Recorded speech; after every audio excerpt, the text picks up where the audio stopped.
All right, personal injury. I think this is very underutilized. I think personal injury attorneys don't look to the special ed system nearly as much as they could. And I'm going to break away from the outline for just a second, because this is one thing that is a money issue. That's something to think about. Let's say you have a personal injury case, a pretty severely injured child who is able to go to school but needs nursing service in the school. Maybe has to be catheterized, maybe has a feeding tube, and he's in school. Maybe he's got problems with airways. I've seen quite a few, or they become a paraplegic and need a nurse in school with them. All the time, what happens in those situations is the parent goes to the school district, says, look, Jimmy can go to school, but he's going to need a nurse. The school district says, oh, okay, apply to medical assistance. Remember, we talked about medical assistance. It has to provide any medically necessary service. And your private insurance, talk to them. So the family exhausts the private insurance that might pay for the first couple months or something. Then medical assistance kicks in, starts paying for it, and you settle the case. Well, you settle the case, for, let's just say, $800,000. The healthcare people show up with a $100,000 lien for the nursing service in the school. Medical assistance shows up with a $200,000 lien for the nursing care service in the school. And here you are, and almost always what I see is the personal injury attorney negotiates those liens as best they can, and then distributes the money consistent with the representation agreement. Think about that. The school district has an obligation to provide the child with a free, appropriate public education. It's an absolute. One of those things, in fact, it's in the second outline that I gave you, the outline, Special Education, a Practical Overview for Families. As you look through it, somewhere in here, it talks about the various services that kids can get. One of those services are school health services. Page 8, it sets out the related services, and it includes school health services, meaning nursing service. So the school district has an obligation to provide those nursing services, and the right to special ed is at what they call FAPE, a free, appropriate public education. They can't make you pay for those nursing services. If it's required in order to access the special ed program, the district has to provide it. So we've got a situation in the hypothetical I gave you where you may have $300,000 in liens and you're looking to satisfy them. Maybe you can negotiate them down by $200,000, but frankly, you as the personal injury attorney may have given away $200,000 in that situation because the school district had an obligation to pay for it. Medical assistance wants to get paid back. The health insurance company wants to get paid back.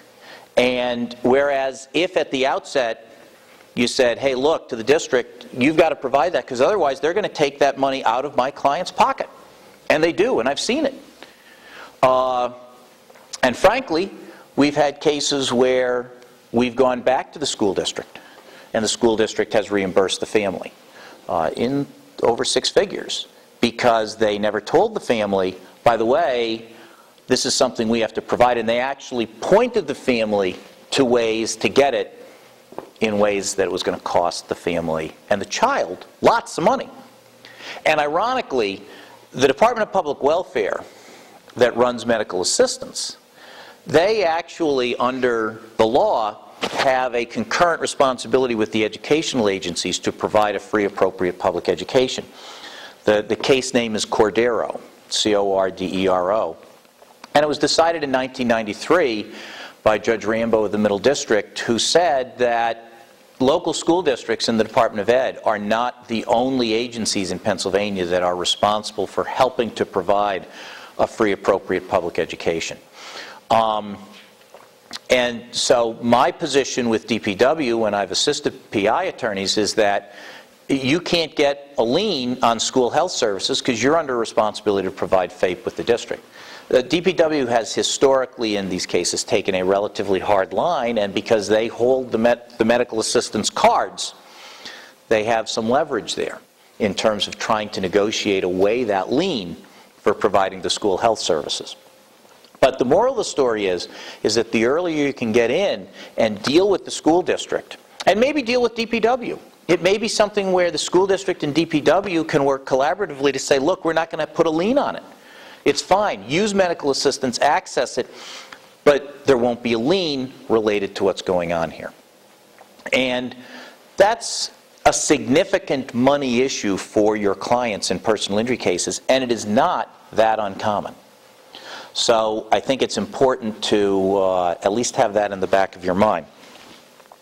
How else can a child's right to special ed be important when you're dealing with personal injury cases? Well, first of all, if the child was special ed before the injury, the special ed records are going to be very useful in terms of setting baselines for where the child was before the injury. The special ed teachers, and sometimes the regular ed teachers, are going to be very helpful in terms of identifying the level of skill and disability the child had before the injury and then where the child was after the injury. We have a case right now where a child with special needs was beaten up pretty badly in a placement and suffered traumatic brain injury. Well, in terms of working the case, it's very helpful to have the special ed records that preceded the injury because we can then compare the fact the child lost IQ between before the injury and after the injury. The child had expressive language issues before the injury that were exacerbated after the injury. So having access to those records can be extremely useful. And even if the child wasn't eligible beforehand, depending upon the nature of the case, depending upon how you want to work it, if you ask for an evaluation, for all intents and purposes, unless there's no basis for it, the district has to conduct an evaluation of the child to determine the child's educational functioning. So it is a useful way of getting a reasonably comprehensive evaluation fairly quickly. The school district has 60 school days to perform the evaluation. And if you ask for specific types of evaluations, of expressive language, of behavior, of emotional, of their fine motor skills, gross motor skills, districts will almost always at least perform basic testing in those areas. So it's a very good way of quickly, expeditiously, and totally inexpensively obtaining evaluations fairly quickly from licensed professionals. If the child is identified and has a need for therapeutic intervention, occupational therapy, physical therapy, speech-language therapy, and it's necessary for the child to have access to those services in order to make meaningful educational progress, then the district has to provide those services. So there's, I think, a significant benefit to looking to the district to do those. And again, those therapists can become your witnesses. As I said in the outline, it develops witnesses who can say what the child's functioning is like and how it has affected their day-to-day work, not only at home, but then you've got people in the school who can help you with that. One of the kind of little-known areas of special education is the related service of family training. And most school districts don't advertise that one of the related services under IDEA is family training. But lots of times, parents have difficulty managing the child's behavior at home or in the community, and the family training can be hugely useful. In other words, people from the district need to go with the family and train the family in terms of managing behavior, in terms of sometimes extending what kind of therapy is going on at school and doing it at home, how to address homework issues. All that is part of IDEA, and family training is a very significant aspect that's underutilized.